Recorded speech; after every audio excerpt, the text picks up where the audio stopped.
All right, welcome back to State of Runeterra, and we're back with I believe, the most powerful faction right now between it and Shadow Isles. Would probably be the biggest competitors right now. I think because of formula right now, this is probably the strongest faction. Um, is Piltover and Zuan with very little Zuan in it. I think there is. Well, there's three champions from Zon, I believe. No, he's from that. No, three. That's right. So, um, the thing about Piltover and Zon, this has always been a strong faction. I think it's been very few times where the faction is not weak. Almost every champion except for Vi has been in the top tier cancer deck and dominated the meta. Right now it's Jace Lux. It was Jace. Jason Heimer's still high up there, but every one of these champions has been top tier and gross. So we're going to start with it. Ezreal's been gross since the beginning. He's been nerfed several times. It's not going to change how gross he is because just dealing 2 damage or damage every time you target something to Nexus is gross. And with Seraphine doing what she does, it was just abysmally bad when Seraphine could kill anything in the game for probably 4 mana. Like it was nothing. And it's just okay. And they finally had to nerf it in the ground, thank goodness, because it was bad. It was not an enjoyable experience during the Seraphine non-nerfed business. At least this cancer is reasonable in my estimation. There's been times it's been really bad. Echo's been in a top tier deck. I think Echo is an underrated champion. He's probably better than I'd say about 60% of the champions in the game. If you get him giving you free time tricks, even if you kill him and he gets the free time trick, it's almost worth it, to be honest. Jace right now is just super good because this faction and that faction have all the good 6 drops in the world. So they're just happy to play him on top of your head. And with very little just you got to get after them real quick or the game's over real quick for you. They can turn around a game on their head real quick. Jinx has always been dominant, even with nerfs, even with when she was strong. She's the other part of the discard family that Noxus usually has. Victor is good on his own. He's had a lot of partners. I don't think he has a partner that's truly his own, but I think Victor has been very good and very fun in the past. And I don't hate playing against Victor. You just don't. You just hope he doesn't see Spell Shield. Is pretty much the case. The worst one by far is Vi because she just doesn't do anything like that dramatic to the game where you're just like, this is a big punish. She's hard to get going. She's going to be hard to keep alive because she's got to do like Braum and take some damage, and she doesn't have regenerate, and her life total isn't that big. Heimer has been disgusting even when they, especially before they traded his little turrets around. When the 3-drop used to be this and they switched it around, it's still gross either way. It doesn't matter. It was just way grosser when it was the 3-drop instead of that. So I will say they have supported Heimer very well. They've supported cheaper spells with Acorn in the bar. They have the best card draw in the game by far, easily. Some of the best discard in the game.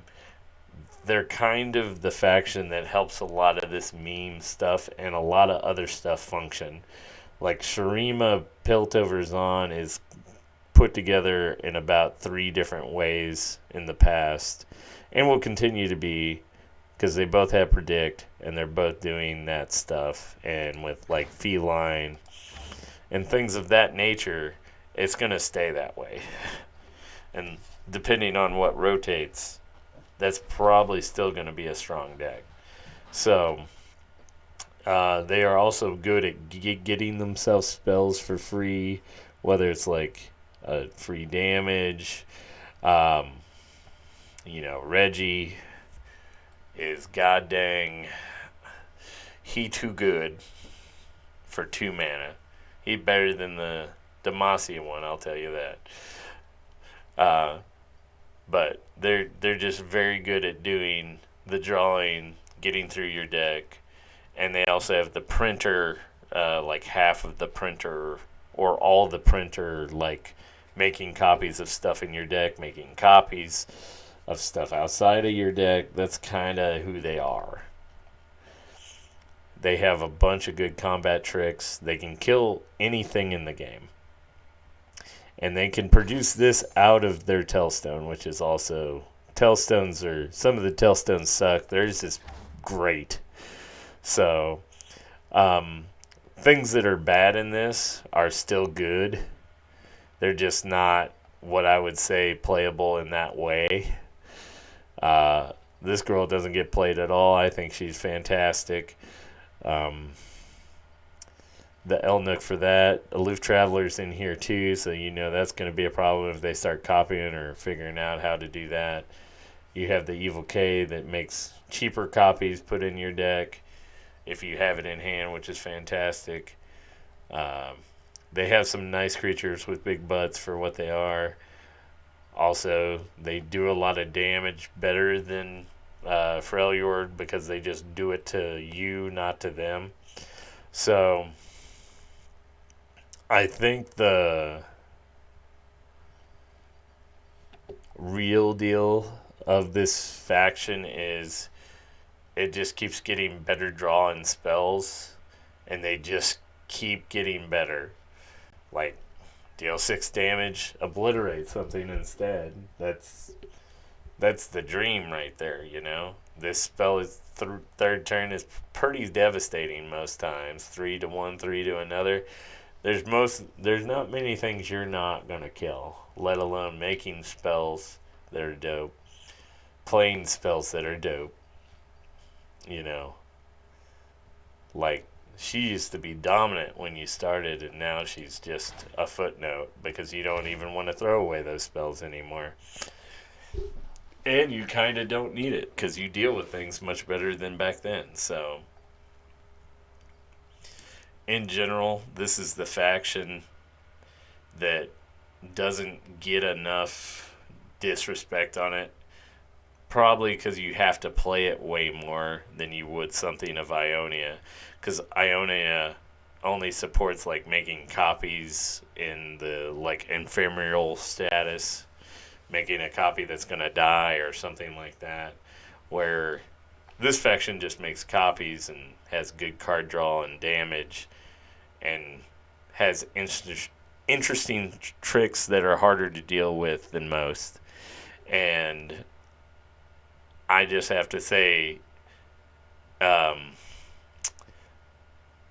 like, it's not impossible, but sometimes the RNG part of it, having something out of nowhere that they didn't have in the deck from Reggie or like from this, is pretty gross.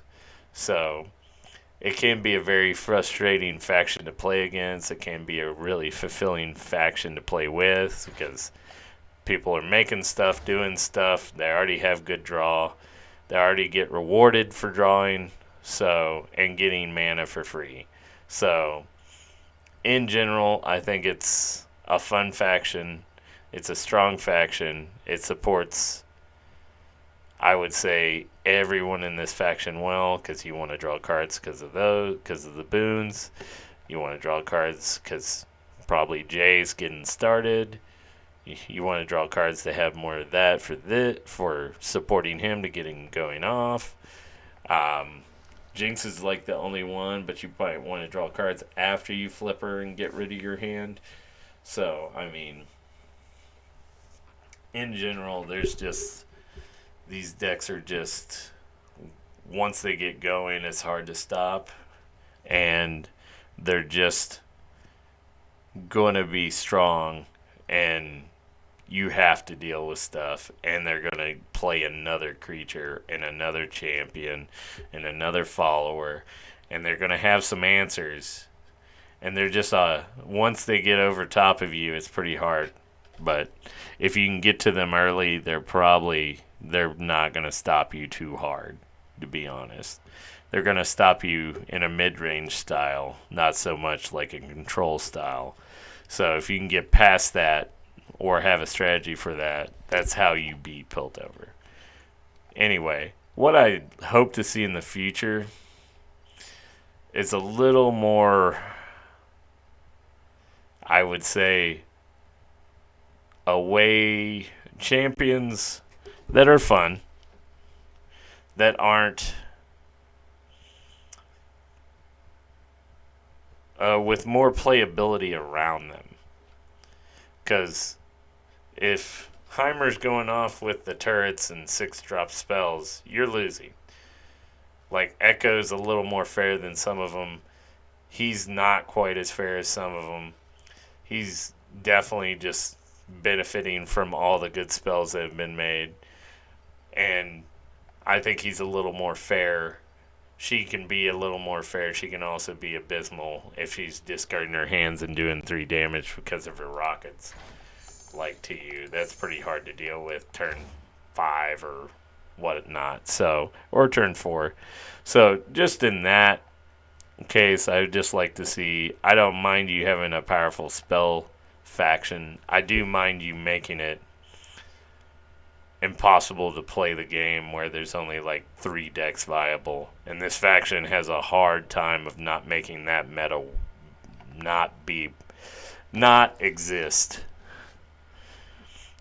So I'd like to see something a little more interesting from them, a little more, because we've seen a lot of Piltover, and it'd be nice to see a more aggressive Zuan, like aggro type, do something, because we still are missing Singe and Warwick and maybe even a Silco at some point. Who knows? So I just want to keep that in mind. I don't think it's at all like horrible, but I do think when this faction is running at its top tier where it has to be nerfed, that's no fun for the game or anybody, similar to some of the other factions that do the same thing and make the same problems. Hopefully we get to see Warwick. That would be ideal. I would love to see what they plan to do with him. Hopefully something with, or Singe, something with the cast. That would be interesting to see something go on with that, because I think we've all been waiting for some cask shenanigans for a while, and it was only viable because that deck that started out, that silly aggro deck, was too tuned to do damage for no reason. So, in the alpha, pretty much expansion day 1 deck. So, anyway, any thoughts or comments or what you want to see, let us know.